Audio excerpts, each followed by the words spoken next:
Hello, dear guys, it's Nick. I'm happy to present you the presentation which we've made with Yulia and Alexandra for the business finance subject. So let's go on and moving next to our slide. And we made a presentation with the Netflix and Disney comparison. So the reason why we have chosen such companies is that they're both leading players in the entertainment industry, particularly in the streaming services market. They're publicly traded companies listed on the stock market and they compete directly with each other, making it interesting to compare their financial performance. So going further, speaking about the companies, what they're exactly about. Netflix is an American company offering streaming services allowing subscribers to access a wide variety of TV shows, movies, and documentaries. The company also produces and distributes its own content, known as Netflix Originals. So going next, the Walt Disney Company is a multinational entertainment conglomerate founded in attention 1923. Disney is engaged in various businesses, including television networks, film production, theme parks, and streaming services. And with the launch of Disney Plus in 2019, the company has been actively expanding its presence in the streaming market, offering content from its vast library of properties such as Marvel, Star Wars, Pixar, and National Geographic. So, speaking about financial statement review of both companies, here you might see that Netflix, according to the most recent annual report, Netflix reported total revenue of $29.7 billion, which was an increase of 18.8% compared to the previous year. So the company's net income was $5.3 billion and up from 2.8 billion in the prior year. This growth can be attributed to the continued expansion of the platform's subscriber base and the increasing popularity of its original content. And if talking about Disney, this company also made a huge impact to the market last year because they reported total revenue of $80.3 billion, up 9.5% compared to the previous year. So the company showed exactly the increased of their budget, and the net income, however, was decreased to 6.2 billion from 7.4 billion in the prior year. The decline can be partly attributed to the ongoing impact of the COVID-19 pandemic on its theme parks, resorts, and cruise line businesses, which was a high niche for the Disney. So the reason why we have chosen such companies is that Netflix and Disney are two of the most prominent and influential companies in the media, streaming, and content creation sectors. Both companies have a strong presence in the global market, offering a wide range of content to diverse audiences. As they operate in the same industry, comparing their financial performance and strategic initiatives can provide valuable insights into the current state and future trends in the entertainment sector. So, um, additionally, they're taking different approaches to the streaming market, with Netflix focusing mostly on streaming service and Disney leveraging its vast library of existing content. So here you can see some information about Netflix financial stats. Then you might find the Disney one. Here you can see also some information about their financial situation and more information about their financial situation. So thank you so much for the attention, and I pass my word to Yulia. Thank you, Mikita. So, how have the two companies financed the investment in assets? Disney did it through the combination of debt and equity. financing debt and equity. As of December 31st, 2020, the company had total debt of $45 billion and total equity of $98 billion. Netflix has also utilized the same combination to invest in assets. So as of December 31st, the company had total debt of $17 billion and total equity of $20 billion. Both companies have also generated cash flows from operations to finance their investments in assets. So are both companies able to cover their financing costs? Disney has a very strong credit rating with a current rating of A2 from Moody's and A from S&P Global.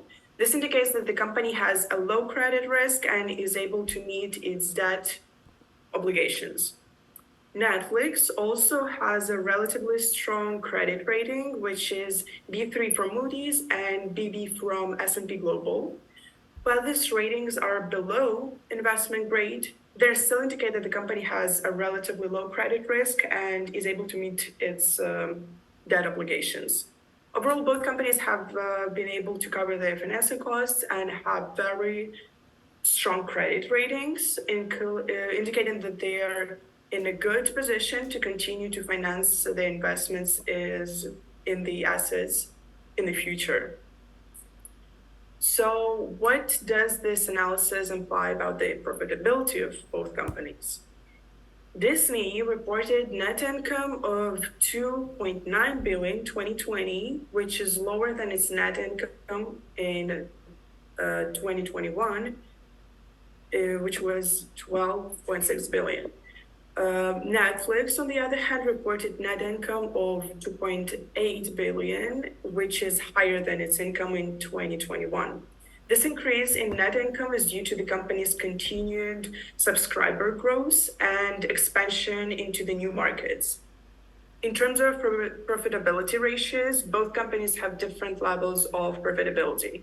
Netflix has the higher net profit margin. This indicates that Netflix is more profitable on per dollar basis of the revenue.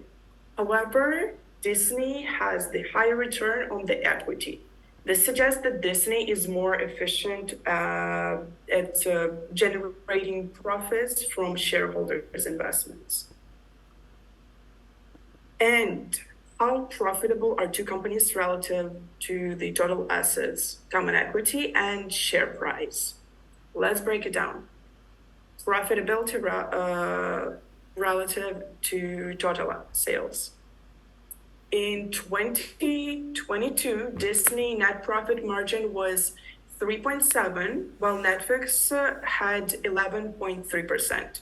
This indicates that Netflix is more profitable on per dollar basis of revenue than Disney. Profitability relative to assets. In terms of return on the asset, Disney had 2.4% and Netflix had 6.4%.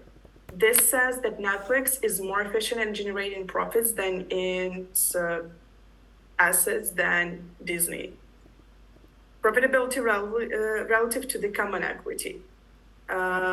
Here we can see that Disney had 6.2% and Netflix had 5.3%. This says that Disney is more efficient in generating profits from shareholders' investments than Netflix.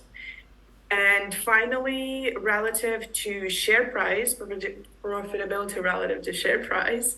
In terms of price to earnings ratio, Disney has a ratio of 60 and Netflix has a ratio of 71. So this tells us that investors are more willing to pay in higher premium for Netflix than for Disney. And now I give the stage to Alexandra. Okay, so how profitable are the two companies? Profitability relative to total sales. In 2022, Disney's net profit margin was 3.5%, while Netflix net profit margin was 11.3%.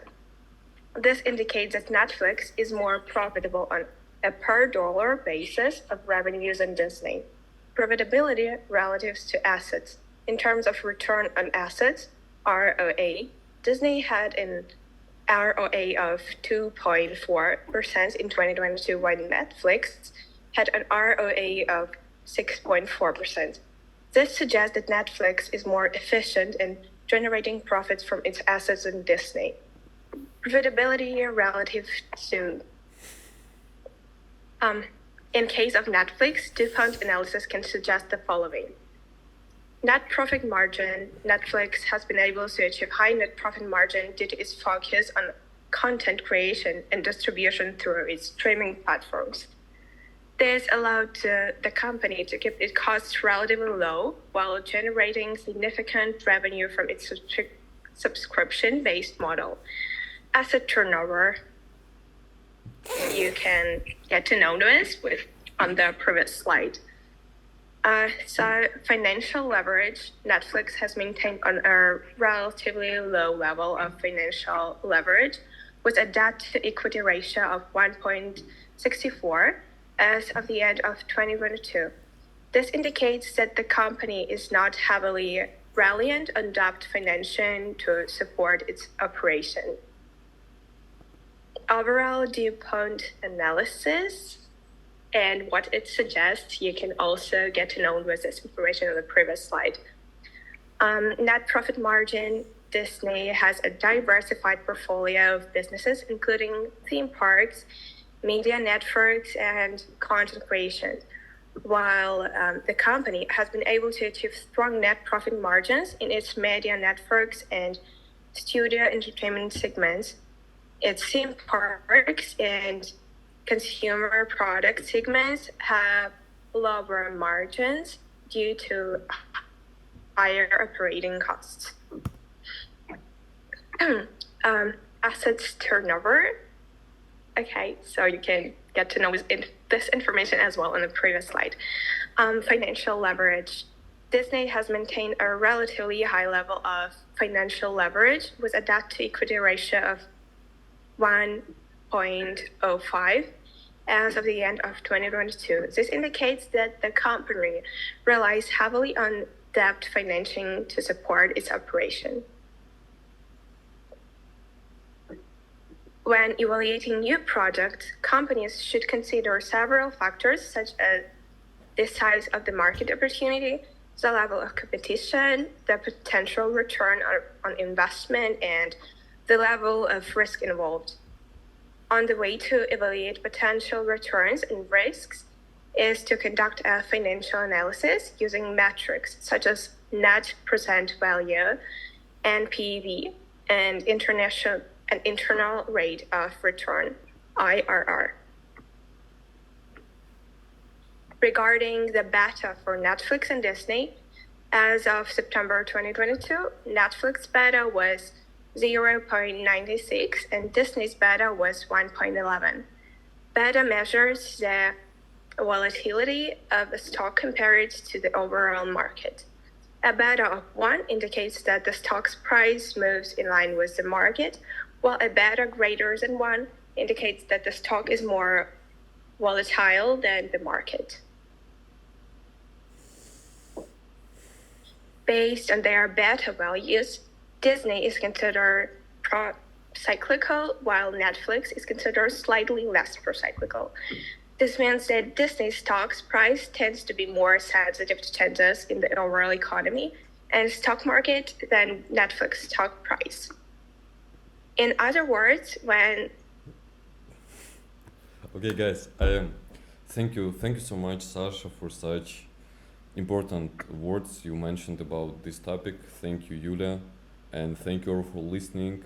We are always free to receive any questions about the presentation via email.